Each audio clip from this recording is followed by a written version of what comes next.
శివయ్య కుటుంబ పరివార ఆశీస్సులు మనందరిపైన ఉండి శివయ్య అనుగ్రహంతో మనందరం బాగుండాలని కోరుకుంటూ శివుడు ఇప్పుడు శ్రావణ సోమవారం మొదలైంది కదండి. ఫస్ట్ సోమవారము శ్రావణ సోమవారాల్లో స్వామికి ఉపవాసం ఉన్న శివయ్యకు నక్తం ఉండి పూజ చేసుకుంటే చాలా మంచిదంటారు.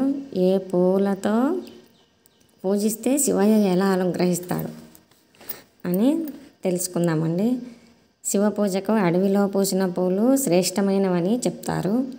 అవి దొరక్కపోతేనే మన పెరట్లో పూలు పెట్టమని చెప్తారు. అడవిలో పూసిన ఏ పూలైనా శివయ్యకు మహా ఇష్టమని పెద్దలు చెప్తారు. గన్నేరు పూలు, పొగడ పూలు, జిల్లేడు పూలు, ఉమ్మెత్త పూలు, అశోకములు, శంకు పూలు, మందార పూలు, విష్ణుక్రాంత పూలు, గులాబీ, జమ్మి, ఉత్తరేణి, తామర, కలువ, జాజి, చెంగల్వ, సంపెంగ, వట్టివేరు, నందివర్ధనం, నాగకేసరం, పొన్న పూలు, తుమ్మి పూలు, మేడి పూలు, కుంకుమ పువ్వు మొదలైన పూలు చాలా శ్రేష్టమని శివయ్యకు చెప్తారు. దళాలలో మారేడు దళము, తులసి మొదలైన అష్ట బిల్వాలు శివుడికి ప్రీతికరమైనవిగా పెద్దలు చెప్తారు.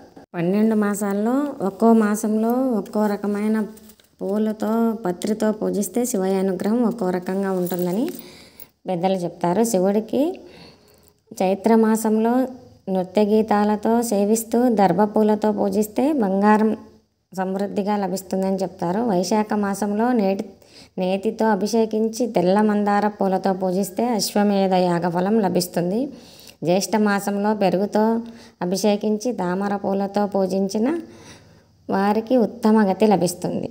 ఆషాఢ మాసంలో మాస శివరాత్రి నాడు స్వామికి గుగ్గిలంతో ధూపం వేసి పొడవాటి తొడిమెగల పూలతో స్వామిని పూజిస్తే బ్రహ్మలోక ప్రాప్తి కలుగుతుందని చెప్తారు. శ్రావణ మాసంలో ఏకభుక్తం ఉండి గన్నేరు పూలతో పూజిస్తే 1000 గోవులను దానం చేసిన ఫలం లభిస్తుంది. భాద్రపద మాసంలో ఉత్తరేణి పూలతో పూజిస్తే హంసధ్వజంతో కూడిన విమానంలో రుద్రలోక ప్రాప్తి కలుగుతుందని చెప్తారు.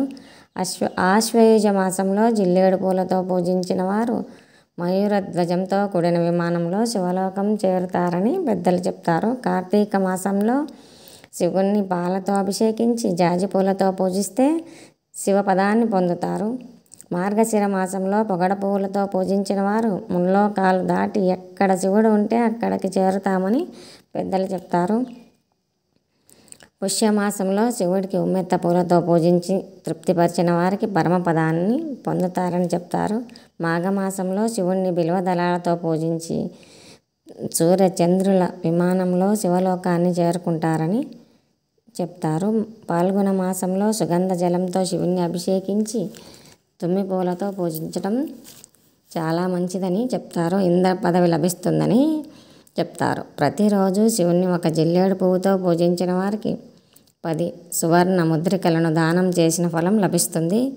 శివ పూజలో 1000 జిల్లేడు పూల కన్నా ఒక గన్నేరు పువ్వు, 1000 గన్నేరు పువ్వుల కన్నా ఒక మారేడు దళము, 1000 మారేడు దళముల కన్నా ఒక తామర పువ్వు, 1000 తామర పువ్వుల కన్నా ఒక పొగడ పువ్వు, 1000 పొగడ పువ్వుల కన్నా ఒక ఉమ్మెత్త పువ్వు, 1000 ఉమ్మెత్త పువ్వుల కన్నా ఒక ములగ పువ్వు, 1000 ములక పువ్వుల కన్నా ఒక తుమ్మి పువ్వు శ్రేష్టమైనవి.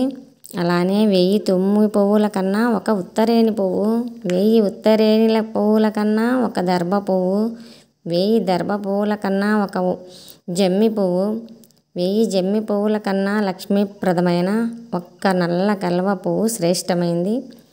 శివుని పూజకు పూలన్నిటిలోనూ నల్ల కల్వ మిక్కిలి శ్రేష్టమైనదిగా అత్యంత ప్రదాయకమైనదిగా శివధర్మం చెప్తోంది. పూలతో శివుడి పూజించేటప్పుడు బోర్ల పడకూడదని ఒక్కొక్క పువ్వు వేసేటప్పుడు విడివిడిగా, దోసిళ్లతో పూజించేటప్పుడు బోర్ల పడినా దోషం లేదు. కనకాని కదంబాని రాత్రో దేయాని శంకరే దివా శేషాది పుష్పాని అర్ధరాత్రే చ మల్లికా ప్రహరం తిష్టతే జాతి కరవీర మహర్నిశం. ఉమ్మెత్త పువ్వులు కానీ కడిమి పువ్వులు కానీ శివునికి రాత్రిపూట సమర్పించాలి. మిగిలిన పువ్వులతో పగలు, మల్లెపూలతో రాత్రి, జాజి పూలతో 3వ జామున శివుణ్ణి పూజించాలని చెప్తారు. గన్నేరు పూలతో ఎప్పుడైనా పూజించవచ్చు. భక్తులు తమ కోరికలను బట్టి ఆయా పూలతో శివుని పూజించి శివానుగ్రహం పొందుదాం. పగడ పువ్వులతో పూజించిన వారికి శివుడు వరాలిస్తాడు. గన్నేరు పూలతో పూజిస్తే ధనం లభిస్తుంది. సిరి సంపదలతో తులతూగాలనుకునేవారు జిల్లేడు పూలతో పూజించాలి. మోక్షాన్ని కోరుకునేవారు ఉమ్మెత్తతో పూజించాలి.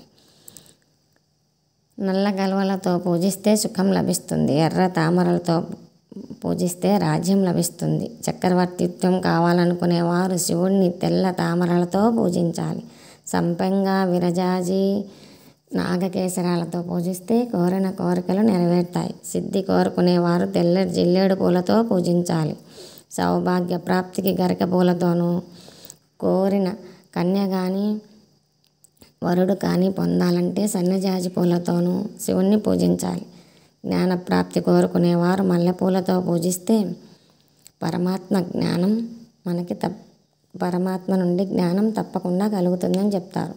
పుత్రుడు కావాలనుకునేవారు ముల్ల పూలతోనూ, ఆరోగ్యం కోసం దర్భపూలతోనూ, శత్రువులను జయించాలనుకునేవారు కడిమి పూలతోనూ శివలింగాన్ని, శివయ్యను పూజించాలి. గురవింద పూలతో పూజిస్తే సమస్త వ్యాధులు నశిస్తాయి. వావిరి పూలతో పూజిస్తే బద్ధుడైన వాడు బంధ విముక్తి అవుతాడు. బిల్వదళాలతో పూజిస్తే దారిద్ర్యం తొలగిపోయి సకల కోరికలు నెరవేరుతాయి. ఏ కోరికతో పూజించినా శివయ్యకు భక్తి ముఖ్యం. శివుడికి భక్తి శ్రద్ధలతో పూజించిన వారికి శివానుగ్రహం తప్పక లభిస్తుంది. ఓం నమః శివాయ. శివాయ గురువే నమః. చంద్రశేఖర చంద్రశేఖర చంద్రశేఖర పాహి మాం. చంద్రశేఖర చంద్రశేఖర చంద్రశేఖర రక్ష మాం. శివాయ గురువే నమః. ఓం నమః శివాయ.